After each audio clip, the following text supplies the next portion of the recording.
ನಮಸ್ಕಾರ ಸ್ನೇಹಿತರೆ, ನಾನು ಹನುಮಂತ್ ಮಾಗೆ.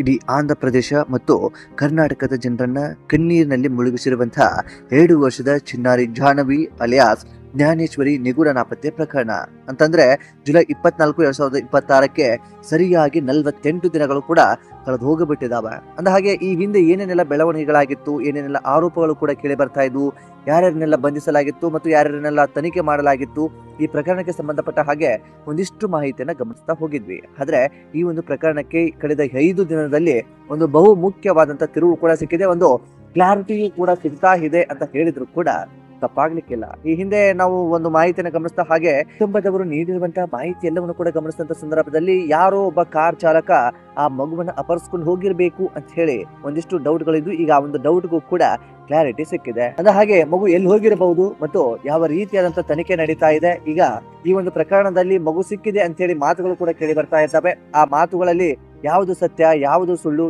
ಏನಿದು ಪ್ರಕರಣ, ಈ ಒಂದು ಪ್ರಕರಣದಲ್ಲಿ ಏನೇನೆಲ್ಲ ಮಹತ್ವದ ಬೆಳವಣಿಗೆ ಆಗಿದೆ ಅಂತ ಹೇಳಿ ಈ ವಿಡಿಯೋದಲ್ಲಿ ಗಮನಿಸ್ತಾ ಹೋಗೋಣ. ಸಾಧ್ಯವಾದ್ರೆ ವಿಡಿಯೋನ ಕೊನೆವರೆಗೂ ನೋಡಿ.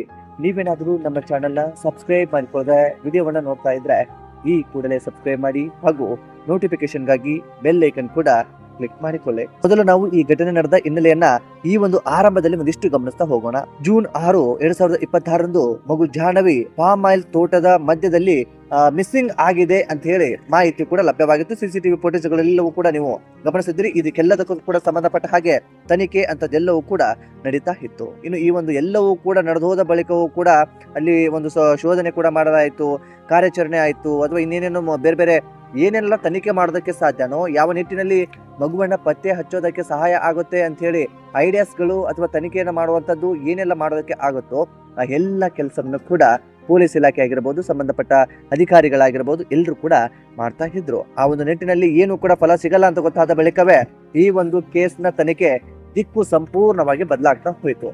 ಸೊ ಇಲ್ಲಿ ಸಂಪೂರ್ಣವಾಗಿ ಈ ಒಂದು ತನಿಖೆಯ ದಿಕ್ಕನ್ನ ಬದಲಾಯಿಸೋದಕ್ಕೆ ಮುಖ್ಯ ಕಾರಣ ಏನು ಅಂತಂದ್ರೆ, ಮಗುವಿನಿಗೆ ಸಂಬಂಧಪಟ್ಟ ಹಾಗೆ ಆ ಒಂದು ಕಾಡಿನಲ್ಲಾಗ್ಲಿ ಅಥವಾ ತೋಟದಲ್ಲಾಗ್ಲಿ ಯಾವುದೇ ರೀತಿಯಾದಂತ ಸುಳಿವು ಕೂಡ ಸಿಕ್ಕಿರಲಿಲ್ಲ. ಇಲ್ಲಿ ಪೊಲೀಸರಾಗಿರ್ಬೋದು, ಅಧಿಕಾರಿಗಳಾಗಿರ್ಬೋದು ಒಂದು ನಿರ್ಧಾರಕ್ಕೆ ಬಂದು ಬಿಡ್ತಾರೆ, ಇಲ್ಲಿ ಏನೂ ಕೂಡ ಸಿಗ್ತಾ ಇಲ್ಲ ಅನ್ನೋ ಕಾರಣಕ್ಕೆ ಈ ಒಂದು ಹುಡುಗಿಯನ್ನ ಯಾರೋ ಅಪಹರಣ ಮಾಡ್ಕೊಂಡು ಹೋಗಿದ್ದಾರೆ ಅಥವಾ ಈ ಒಂದು ಮಗುವನ್ನ ಯಾರೋ ಕಿಡ್ನಾಪ್ ಮಾಡ್ಕೊಂಡು ಹೋಗಿದ್ದಾರೆ ಅಂತ ಹೇಳಿ ಇಲ್ಲಿ ಪೊಲೀಸರು ಒಂದು ರೀತಿಯಲ್ಲಿ ಅಂದಾಜಿಸಿ ಆ ನಿಟ್ಟಿನಲ್ಲಿ ತನಿಖೆಯನ್ನು ಕೂಡ ಆರಂಭಿಸಿದ್ದಾರೆ. ಈ ಕೇಸ್ನಲ್ಲಿ ಮೊದಲಿನಿಂದಲೂ ಕೂಡ ಒಂದು ಬಿಳಿ ಬಣ್ಣದ ಕಿಯಾ ಕಾರಿನ ಬಗ್ಗೆ ಭಾರಿ ಚರ್ಚೆ ಕೂಡ ಆಗ್ತಾ ಇತ್ತು. ಮಗು ನಾಪತ್ತೆಯಾದ ದಿನ ಅದೇ ಕಾರು ಹಳ್ಳಿಯಲ್ಲಿ ಓಡಾಡ್ತಾ ಇತ್ತು ಮತ್ತು ನಂತರ ನರಸೀಪಟ್ನಂ ಬಳಿ ಮಗುವಿನ ತಾತ ಕೋಟೇಶ್ವರ ರಾವ್ ಅವರಿಗೆ ಅದೇ ಕಾರು ಡಿಕ್ಕಿ ಹೊಡೆದಿತ್ತು ಅಂತ ಹೇಳಿ ಕುಟುಂಬದವರು ಶಂಕಿಸ್ತಾ ಇದ್ರು.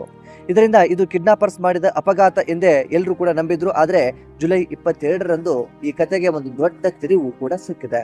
ಕಳೆದ 7 ದಿನಗಳ ಹಿಂದೆ ಮಗುವಿನ ತಾತ ಮಾಧ್ಯಮಗಳ ಮುಂದೆ ಸ್ವತಃ ತಾನೇ ಬಂದು ದೊಡ್ಡ ಒಂದು ಸ್ಪಷ್ಟನೆಯನ್ನು ಕೂಡ ನೀಡಿದ್ದಾರೆ.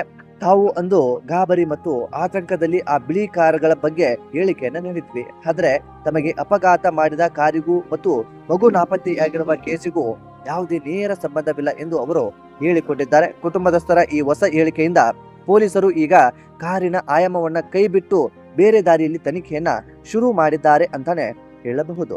ಇನ್ನು ಕಾರ್ ವಿಚಾರ ಇಲ್ಲಿಗೆ ಕ್ಲೋಸ್ ಆಗಿಬಿಡುತ್ತೆ. ಇದಾದ ಬಳಿಕ ಜುಲೈ 21ರಿಂದ ಪೊಲೀಸರ ವಿಶೇಷ ತನಿಖಾ ತಂಡಗಳು ಹೊಸದೊಂದು ಆಯಾಮವನ್ನ ಕೈಗೆತ್ತಿಕೊಂಡಿದ್ದಾವೆ. ಅದುವೇ ಕೌಟುಂಬಿಕ ಮತ್ತು ಸ್ಥಳೀಯ ಆರ್ಥಿಕ ವಿವಾದಗಳು. ಮಗುವಿನ ತಂದೆ ಗಣೇಶ್ ಅವರಿಗೆ ಯಾರೊಂದಿಗಾದ್ರೂ ಹಳೆಯ ಹಣಕಾಸಿನ ವ್ಯವಹಾರ ಇತ್ತೆ ಅಥವಾ ಹಳ್ಳಿಯಲ್ಲಿ ಯಾರಾದರೂ ದ್ವೇಷ ಸಾಧಿಸಲು ಈ ಕೃತ್ಯ ಎಸಗಿದ್ದಾರೆ ಎಂಬ ಈ ಒಂದು ನಿಟ್ಟಿನಲ್ಲಿ ಕಳೆದ 5 ದಿನಗಳಿಂದ ಗ್ರಾಮದ ಪ್ರತಿಯೊಬ್ಬರನ್ನ ಪೊಲೀಸರು ಮರು ತನಿಖೆ ವಿಚಾರಣೆ ಕೂಡ ನಡೆಸ್ತಾ ಇದ್ದಾರೆ. ಇದರೊಂದಿಗೆ ಮಗು ಕಾಣೆಯಾಗುವ ಮುನ್ನ ತೋಟದ ಸುತ್ತಮುತ್ತ ಬೀಡು ಬಿಟ್ಟಿದ್ದಂತಹ ಅಲೆಮಾರಿ ಜನಾಂಗದವರು ಮತ್ತು ಇತ್ತೀಚೆಗೆ ಜೈಲಿನಿಂದ ಬಿಡುಗಡೆಯಾದಂತಹ ಹಳೆಯ ಅಪರಾಧಿಗಳ ಪಟ್ಟಿಯನ್ನ ಪೊಲೀಸರು ಸಿದ್ಧಪಡಿಸಿಕೊಂಡಿದ್ದಾರೆ. ಕಳೆದ 5 ದಿನಗಳಲ್ಲಿ 16 ಶಂಕಿತರನ್ನ ವಶಕ್ಕೆ ಪಡೆದುಕೊಂಡು ರಹಸ್ಯ ಸ್ಥಳದಲ್ಲಿ ವಿಚಾರಣೆಯನ್ನು ಕೂಡ ನಡೆಸ್ತಾ ಇದ್ದಾರೆ ಅಂತ ಹೇಳಿ ಸ್ಥಳೀಯವಾಗಿ ಅಥವಾ ಸ್ಥಳೀಯ ಮೂಲಗಳಿಂದ ಒಂದಿಷ್ಟು ಮಾಹಿತಿಯು ಕೂಡ ಸದ್ದು ಮಾಡ್ತಾ ಇದೆ. ಇತ್ತ ತನಿಖೆ ಒಂದು ಕಡೆ ನಡೆಯುತ್ತಿದ್ದರೆ ಜುಲೈ 23ರಂದು ಕಾಕಿನಾಡ ಜಿಲ್ಲಾ ಪೊಲೀಸರು ಸೋಷಿಯಲ್ ಮೀಡಿಯಾ ಕಿಡಿಗೇಡಿಗಳ ವಿರುದ್ಧ ಕಠಿಣ ಎಚ್ಚರಿಕೆಯನ್ನ ಕೂಡ ನೀಡಿದ್ದಾರೆ. ಕಳೆದ ಕೆಲವು ದಿನಗಳಿಂದ ಯೂಟ್ಯೂಬ್ ಆಗಿರಬಹುದು, ಬೇರೆ ಬೇರೆ ಸೋಷಿಯಲ್ ಮೀಡಿಯಾ ಖಾತೆಗಳಲ್ಲಾಗಿರಬಹುದು ಮಗು ಜಾಹ್ನವಿ ಸಿಕ್ಕು ಬಿದ್ದಿದ್ದಾಳೆ, ಕಿಡ್ನಾಪರ್ಸ್ ಜೈಲಿಗೆ ಹೋಗಿದ್ದಾರೆ ಎಂಬ ತಪ್ಪು ಸಂದೇಶವನ್ನ ಯಾರೆಲ್ಲ ಮಾಧ್ಯಮದವರು ಅಥವಾ ಸೋಷಿಯಲ್ ಮೀಡಿಯಾದಲ್ಲಿ ಆ ಒಂದು ಸುದ್ದಿಯನ್ನ ಪ್ರಸಾರ ಮಾಡ್ತಾ ಇದ್ದಾರೋ ಅಂತವರ ವಿರುದ್ಧ ಕಠಿಣ ಕ್ರಮ ಕೈಗೊಳ್ಳುವಂತೆ ಪೊಲೀಸರು ಕೂಡ ಇದೀಗ ಮುಂದಾಗಿ ಬಿಟ್ಟಿದ್ದಾರೆ. ಜುಲೈ 24ರ ಇಂದಿನ ಅಧಿಕೃತ ಅಪ್ಡೇಟ್ ಪ್ರಕಾರ ಪೊಲೀಸರು ಇದನ್ನು ಕಟ್ಟುನಿಟ್ಟಾಗಿ ನಿರಾಕರಿಸಿದ್ದಾರೆ ಹಾಗೂ ಇನ್ನೂ ಕೂಡ ಆ ಮಗು ಪತ್ತೆ ಆಗಿಲ್ಲ ಅಂತ ಹೇಳಿ ಸ್ಪಷ್ಟನೆಯನ್ನ ಕೂಡ ನೀಡಿದ್ದಾರೆ. ಮಗಳನ್ನು ಕಳೆದುಕೊಂಡು ದಿನವೂ ಸಾಯುತ್ತಿರುವ ಪೋಷಕರಿಗೆ ಸುಳ್ಳು ಭರವಸೆ ನೀಡಿ ಮತ್ತಷ್ಟು ಕುಗ್ಗಿಸುತ್ತವೆ. ದಯವಿಟ್ಟು ಸಾರ್ವಜನಿಕರು ಇಂತಹ ಯಾವುದೇ ಸುಳ್ಳು ವಿಡಿಯೋಗಳನ್ನ ನಂಬಬೇಡಿ ಮತ್ತು ಶೇರ್ ಮಾಡಬೇಡಿ ಅಂತ ಹೇಳಿ ಪೊಲೀಸರು ಕೂಡ ಮನವಿಯನ್ನ ಮಾಡಿಕೊಂಡಿದ್ದಾರೆ. ಜಾಹ್ನವಿ ಕಾಣೆಯಾದಂತಹ ಸಂದರ್ಭದಲ್ಲಿ ಹಳದಿ ಬಣ್ಣದ ಫ್ರಾಕ್ ಧರಿಸಿದ್ಲು. ಮಗುವಿನ ನಿಖರ ಸುಳಿವು ನೀಡಿದವರಿಗೆ ಪೊಲೀಸ್ ಇಲಾಖೆಯು ಘೋಷಿಸಿರುವಂತಹ 1 ಲಕ್ಷ ರೂಪಾಯಿ ನಗದು ಬಹುಮಾನ ಆಫರ್ ಇಂದಿಗೂ ಕೂಡ ಜಾರಿಯಲ್ಲಿದೆ. ಇನ್ನು ಪುಣೆ ಡಿಎಸ್ಪಿ ಅವರು ಮತ್ತೊಂದು ಭರವಸೆಯನ್ನು ಕೂಡ ನೀಡಿದ್ದಾರೆ.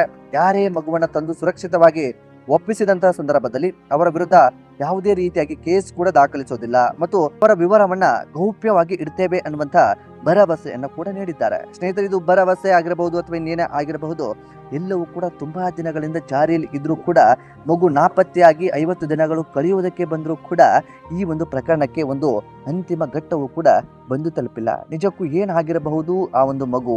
ನಿಜಕ್ಕೂ ಆ ಮಗುವನ್ನ ಅಪಹರಣ ಮಾಡ್ಕೊಂಡು ಹೋದ್ರ ಅಥವಾ ಕಾಡಿನಲ್ಲಿ ಯಾವ್ದಾದ್ರು ಪ್ರಾಣಿಗಳು ಆಕೆಯ ಮೇಲೆ ಅಟ್ಯಾಕ್ ಮಾಡಿಬಿಟ್ವಾ? ಆ ಮಗು ಏನಾಗ್ಬಿಟ್ಲು ಅನ್ನೋದೇ ಒಂದು ದೊಡ್ಡ ಪ್ರಶ್ನೆ ಆಗಿಬಿಟ್ಟಿದೆ. ಸಾವಿರಾರು ಜನ ಅಧಿಕಾರಿಗಳು ಈ ಮಗು ನಾಪತ್ತೆಯಾಗಿರುವಂತ ದಿನದಿಂದಲೂ ಕೂಡ ಕೆಲಸವನ್ನ ಮಾಡ್ತಾ ಇದ್ದಾರೆ. ಆ ಮಗು ನಾಪತ್ತೆಯಾದಂತಹ ದಿನದಿಂದಲೂ ಕೂಡ ಬಹುತೇಕ ಹರಸಾಹಸವನ್ನ ಪಡ್ತಾ ಇದ್ದಾರೆ. ಈ ಒಂದು ಎಲ್ಲದಕ್ಕೂ ಕೂಡ ಅಂತಿಮವಾಗಿ ವರದಿ ಅಥವಾ ಅಂತಿಮವಾಗಿ ಒಂದು ಗಡುವು ಕೂಡ ಇದುವರೆಗೂ ಸಿಕ್ಕಿಲ್ಲ ಅಂತಂದ್ರೆ ಇದೊಂದು ದೊಡ್ಡ ನೋವಿನ ಸಂಗತಿ ಅಂತಾನೆ ಹೇಳಬಹುದು. ಸ್ನೇಹಿತರೆ, ಒಟ್ಟಾರೆಯಾಗಿ ಈ ಒಂದು ಪ್ರಕರಣಕ್ಕೆ ಸಂಬಂಧಪಟ್ಟ ಹಾಗೆ ಇದಿಷ್ಟು ಕಳೆದ 5 ದಿನದಲ್ಲಿ ಆಗಿರುವಂತ ಒಂದಿಷ್ಟು ಅಪ್ಡೇಟ್ ಅಂತಾನೆ ಹೇಳಬಹುದು. ಸ್ನೇಹಿತರೆ, ಈ ಒಂದು ಅಪ್ಡೇಟ್ ನಿಂದ ಅಥವಾ ಈ ಒಂದು ಜಾಹ್ನವಿ ಅನ್ನುವಂತ ಮಗು ನಾಪತ್ತೆಯಾದ ಪ್ರಕರಣದಿಂದ ನಾವೆಲ್ಲರೂ ಕೂಡ ಅರ್ಥ ಮಾಡಿಕೊಳ್ಬೇಕಾಗಿರುವಂತದ್ದು ಮತ್ತು ತಿಳುವಳಿಕೆಗೆ ಬರಬೇಕಾಗಿರುವಂತದ್ದು ಏನು ಅಂತಂದ್ರೆ, ಮಕ್ಕಳನ್ನ ಇರೋದು ದೊಡ್ಡ ವಿಷಯ ಅಲ್ಲ. ಮಕ್ಕಳ ಬಗ್ಗೆ ಕಾಳಜಿಯನ್ನ ವಹಿಸಬೇಕು. ಮಕ್ಕಳು ಎಲ್ಲಿ ಹೋಗ್ತಾವೆ, ಎಲ್ಲಿ ಬರ್ತಾವೆ, ಅಥವಾ ಇದು ನಮ್ಮದೇ ಪ್ರದೇಶ ಎಲ್ಲಿ ಹೋಗ್ಬಿಡ್ತಾವೆ ಅನ್ನುವಂತಹ ಒಂದು ಕೊಳಕು ಮನಸ್ಥಿತಿಯಲ್ಲಿ ನಾವು ಇದ್ದು ಬಿಟ್ರೆ ಅದಕ್ಕಿಂತ ದೊಡ್ಡ ಮೂರ್ಖತನ ಇನ್ಯಾವುದು ಅಲ್ಲ ಅನ್ನೋದು ಇಲ್ಲಿ ನಾವು ಎಲ್ಲರೂ ಕೂಡ ಅರ್ಥ ಮಾಡ್ಕೊಳ್ಬೇಕಾಗಿದೆ. ಆದಷ್ಟು ನಿಮ್ಮ ಮಕ್ಕಳ ಬಗ್ಗೆ ಕಾಳಜಿಯನ್ನ ವಹಿಸಿ ಅಂತೇಳಿ ಈ ವಿಡಿಯೋ ಮೂಲಕ ಒಂದು ಮನವಿ ಕೂಡ ಮಾಡ್ಕೊಳ್ತಾ ಇದ್ದೇನೆ. ಸ್ನೇಹಿತರೆ, ಈ ಒಂದು ದುರಂತದ ಕುರಿತಾಗಿ ನಿಮ್ಮ ಅನಿಸಿಕೆ ಏನು ಎಂಬುದನ್ನ ಕಮೆಂಟ್ ಬಾಕ್ಸ್ ಅಲ್ಲಿ ಮೆನ್ಷನ್ ಮಾಡಿ. ಸಾಧ್ಯವಾದ್ರೆ ಈ ವಿಡಿಯೋನ ನಿಮ್ಮ ಫ್ರೆಂಡ್ಸ್ ಹಾಗೂ ಫ್ಯಾಮಿಲಿಗೂ ಕೂಡ ಶೇರ್ ಮಾಡಿ. ನಮ್ಮ ಚಾನೆಲ್ನ ಸಬ್ಸ್ಕ್ರೈಬ್ ಮಾಡಿಕೊಳ್ಳದೆ ವಿಡಿಯೋವನ್ನ ನೋಡ್ತಾ ಇದ್ರೆ ಈ ಕೂಡಲೇ ಸಬ್ಸ್ಕ್ರೈಬ್ ಮಾಡಿ ಹಾಗೂ ನೋಟಿಫಿಕೇಶನ್ಗಾಗಿ ಬೆಲ್ ಐಕನ್ ಕೂಡ ಕ್ಲಿಕ್ ಮಾಡಿಕೊಳ್ಳಿ. ಮತ್ತೆ ಮುಂದಿನ ವಿಡಿಯೋದಲ್ಲಿ ಸಿಗೋಣ. ನಮಸ್ಕಾರ.